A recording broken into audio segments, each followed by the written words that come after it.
The breaking point. Ambassador Sarah Chen stepped into the grand chamber of the Galactic Senate, her boots echoing against the crystalline floor. The massive dome above displayed a real-time map of the galaxy, with thousands of star systems twinkling like diamonds.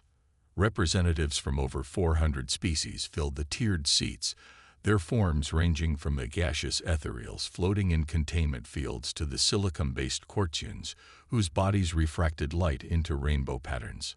Sarah's deputy, Commander Marcus Torres, walked beside her carrying a sealed diplomatic case. Today would change everything. The Celestial Prime, a being of pure energy serving as Senate Speaker, pulsed with golden light. The Senate recognizes Ambassador Chen of Earth. You have requested emergency session. Sarah approached the central platform, feeling the weight of countless alien eyes upon her. Honored delegates, Earth comes before you with grave concerns. Her voice carried through the universal translators. For 73 years, humanity has served this Senate faithfully. We've shared our technology freely, mediated conflicts, and helped build the prosperity we all enjoy. The Zorvak delegate, resembling a massive armored beetle, clicked its mandibles. Earth speaks of service while their influence spreads like wildfire. Your species breeds too rapidly, colonizes too aggressively.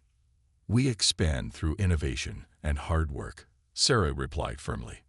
These are not crimes. The Celestial Prime's light dimmed slightly. The Senate has voted on Resolution 2847. Human expansion will be limited to existing territories. No new colonies. No new trade routes. Your military must reduce by 60%. Sarah felt her heart race, but kept her expression neutral. And if Earth refuses, then sanctions will follow, the Prime stated. Trade embargoes, travel restrictions, technology bans. Sarah pressed a button on her podium. Holographic documents materialized before each delegate. Then Earth hereby withdraws from the Galactic Senate, effective immediately. The chamber erupted. The Aquarians' water tanks churned violently. The Thermians' heat signatures spiked. The crystalline bodies of the Quartzians resonated with high-pitched tones of alarm. Impossible. The Mantid Queen's translator screeched. The Treaty of Unity forbids. Section 37 permits withdrawal with proper notice. Sarah interrupted. This is our notice. Commander Torres opened the diplomatic case, revealing a small device that began broadcasting on all frequencies. Across the galaxy, every human received the same message. Return home. Earth stands alone. The implications hit the alien delegates like a supernova's shockwave. Humans operated 40% of all space stations. They maintained the quantum communication network. They provided security for trade routes. Their banks backed half the galaxy's economy. The Vortanian ambassador, a jellyfish-like being in an environmental suit, pulsed frantically. You cannot abandon your responsibilities. The trade networks will collapse. You should have considered that before attempting to cage us, Sarah replied, turning to leave. As she reached the exit, the Celestial Prime's voice boomed. Earth will regret this decision. Sarah paused at the threshold. Perhaps, but it's our decision to make. The massive doors closed behind the human delegation, sealing the fate of the galaxy. Back on Earth, President James Harrison convened an emergency session in the underground command center beneath New Geneva. The room buzzed with activity as humanity's top leaders gathered around a holographic display showing the entire galaxy. Status report, Harrison commanded. Defense Secretary Yuki Tanaka stood, her expression grim. Madam Secretary, we have 14 million humans spread across 1,200 systems. Full evacuation will take 3 weeks minimum. Unacceptable, Harrison replied.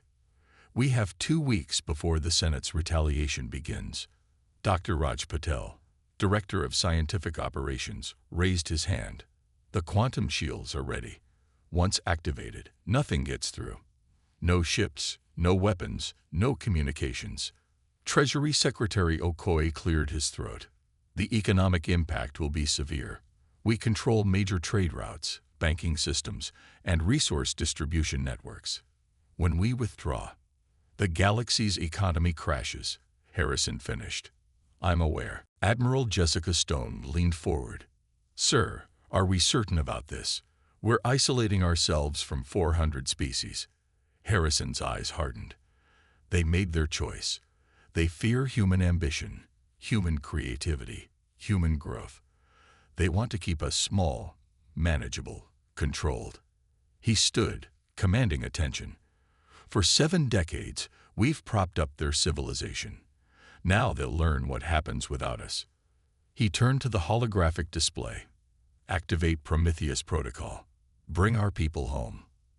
Across the galaxy, the greatest migration in history began. Human-operated space stations initiated shutdown procedures. Banks transferred assets back to Earth. Trade ships altered course for home. Military vessels abandoned their patrol routes. On Kepler Station, the galaxy's largest trading hub, Chief Engineer Thompson watched his human staff pack equipment. The station's Thraxian administrator skittered nervously on 8 legs. Chief Thompson, you cannot leave. The fusion reactors require constant adjustment. The gravity generators need. Thompson handed over a datapad. Here are the basic operating instructions. Good luck. But we don't understand human technology. Should have thought of that before voting to restrict us. Thompson replied, boarding the last shuttle. Within hours, Kepler Station experienced its first power fluctuation. By the next day, entire sections lost gravity. The station's slow death spiral had begun. Similar scenes played out across thousands of facilities. The Andromedan Mining Consortium discovered their automated systems required human oversight. The Galactic communications array fell silent as human technicians departed. Trade routes became death traps without human security patrols. On the frontier world of New Alexandria, colonist Maria Gonzalez helped load the last transport. Her Vraxian neighbor, a sentient plant being, rustled its leaves sadly. Maria, we have lived in peace for decades. Why must you leave? Maria paused, looking at the homestead she'd built. Because they want to stop us from building more homes like this. They're afraid of what humanity might become. And what is that? Maria smiled sadly. Free. As the transport lifted off, she watched her former home shrink below. Across the galaxy, similar farewells occurred millions of times. Back on Earth, the Prometheus shield activated. An invisible barrier of exotic energy enveloped the entire solar system. Ships approaching Earth found themselves gently pushed back. Communications from outside became garbled, then ceased entirely. President Harrison stood in the command center, watching the shield readings stabilize. How many made it home? Admiral Stone checked her displays. 96%. We lost some to Senate interdiction, but most are safe. And our colonies within the shield. Mars, Europa, Titan, all secure. The asteroid mining operations continue. We're self-sufficient. Dr. Patil added, the shield holds perfectly. We can maintain it indefinitely. Harrison nodded slowly. Then it's done. Earth stands alone. Outside the solar system, Senate forces gathered. Dreadnoughts from dozen species formed blockades. But every attempt to breach the shield failed. Weapons fire dispersed harmlessly. Ships trying to ram through found themselves softly deflected. The galaxy had lost its humans. And slowly, terribly, it began to realize exactly what that meant. The galactic collapse. 3 days after Earth's withdrawal, the first major system failed catastrophically. The Centaur hyperspace beacon, maintained by human technicians for 5 decades, went dark. Without its guidance signal, ships emerged from hyperspace off-course, some materializing inside planets or stars. Captain Zix of the Altarian merchant fleet watched helplessly as his cargo vessel dropped out of hyperspace into an asteroid field. Navigation, where are we? Unknown, Captain. The beacon network is failing. Without human calibration, the ship shuddered as asteroids pummeled its hull. They were lucky. 3 other vessels in their convoy emerged inside a gas giant. Across the galaxy, similar disasters multiplied. The Senate convened emergency sessions, but without human translators, communication between species became garbled. The Aquarians' chemical-based language couldn't interface with the Thermians' heat patterns without human-designed universal translators. On the financial capital of Sigma Draconis, the Great Exchange collapsed in chaos. Director Vector, a six-armed insectoid, watched helplessly as trading algorithms went haywire. Why are the systems failing? He chittered at his remaining staff. The underlying code is human, a subordinate explained. When they severed connections, they activated deletion protocols. The entire network is eating itself. By week's end, interstellar commerce ground to a halt. Without human-operated banks to guarantee transactions, trust evaporated. Species hoarded resources. Pirates, formerly kept in check by human patrols, ran rampant. The Galactic Medical Network faced its own crisis. Dr. Thrix, an amoeboid physician, struggled with failing equipment. The diagnostic scanners won't function. The surgical suites are offline. His crystalline colleague resonated sadly. Human engineering. We never learned how it truly worked. We just used it. Plague outbreaks followed. Diseases once easily treated spread unchecked. The human-designed medical eye that had coordinated galactic health responses for decades had shut down, taking with it vast databases of treatments and cures. On the agricultural world of Verdania, famine loomed. The automated farming systems, another human innovation, required constant adjustment. Local farmers watched crops fail as irrigation networks malfunctioned and soil processors shut down. We should have learned, muttered Supervisor Grix, watching fields wither. Humans offered to teach us, but we thought them too primitive to have anything valuable to share. The military situation deteriorated rapidly. The Skorathi Empire and Nexari Confederation, ancient enemies kept at peace by human mediators, resumed their blood feud. Without human peacekeepers, border skirmishes escalated to full war. Admiral Krex of the Skorathi fleet ordered attacks on 3 Nexari systems. For too long, the humans held us back. Now we take what is ours. But their weapons, enhanced by human technology, malfunctioned. Targeting systems failed. Shield generators overloaded. Both fleets crippled each other without achieving victory. On Earth, humanity watched the galactic collapse through long-range sensors. The shield prevented direct communication, but they could observe the chaos. In the command center, President Harrison reviewed the reports with his staff. Casualty estimates. Dr. Patel's face was grim. Millions dead. Billions facing starvation.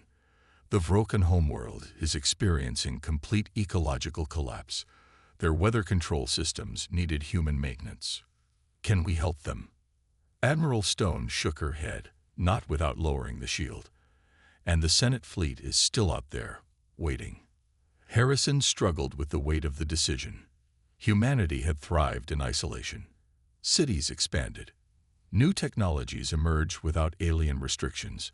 Mars terraforming accelerated. The asteroid belt provided unlimited resources. But the galaxy suffered. Species that had grown dependent on human innovation faced extinction. Entire civilizations teetered on collapse. "Sir," Communications Officer Martinez called out, "we're receiving a focused transmission. It's punching through the shield using our old emergency protocols." Source: The Senate. "It's the Celestial Prime." Harrison nodded. "Put it through." The golden energy being appeared on screen, its light noticeably dimmer. President Harrison: "I speak for the Galactic Senate. We request dialogue." The Senate voted to restrict humanity. "You feared our growth. We were wrong." The admission came with visible difficulty. "We didn't understand. Humans weren't conquering the galaxy. You were maintaining it. Without you, everything falls apart." Harrison leaned forward. "What are you proposing?" "Full reversal of Resolution 2847. No restrictions on human expansion. Full autonomy for Earth. permanent seats on the Security Council. Just, please, come back. The command room fell silent. All eyes turned to Harrison. We need guarantees, he finally said. Legal protections. No species can restrict human growth or development. Ever. Agreed. We want the Treaty of Unity amended. Any species can withdraw without penalty. Agreed. And we keep the shield technology. Earth remains defendable. The Celestial Prime pulsed weakly. Agreed to all terms. Please. The galaxy is dying. Harrison stood slowly. Admiral Stone, begin lowering the shield. Secretary Tanaka, prepare rescue and aid missions. Dr. Patel, ready our engineering teams. He looked back at the screen. We'll help, but this time, we do it as equals. 6 months later, the galaxy slowly healed. Human teams worked tirelessly to restore critical systems, but things had changed. Other species no longer saw humans as primitives to be controlled, but as essential partners in galactic civilization. They learned to respect human ambition instead of fearing it. They studied human innovation instead of restricting it. They embraced human growth instead of limiting it. The Great Library on Arcturus documented the period as the humbling, when the galaxy learned that humanity's greatest strength wasn't their technology or military might, but their willingness to share it. The crisis taught a vital lesson. Diversity of thought and freedom of growth benefited everyone. Earth kept its shield, but rarely used it. Humanity expanded freely, establishing colonies and trade routes without restriction. They continued maintaining galactic infrastructure, but now other species learned alongside them, ensuring knowledge was shared rather than hoarded. In schools across the galaxy, children of all species learned about the day Earth unplugged from the galaxy. It served as a reminder that cooperation born of respect was stronger than control born of fear. And humanity. They thrived. Free to explore, to build, to dream without limits. They reached further into space, made new discoveries, and shared them freely. Because that's what humans did best. They grew, they adapted, and they brought others along for the journey. The galaxy had learned its lesson. Humanity wasn't a threat to be contained. They were the backbone that held civilization together.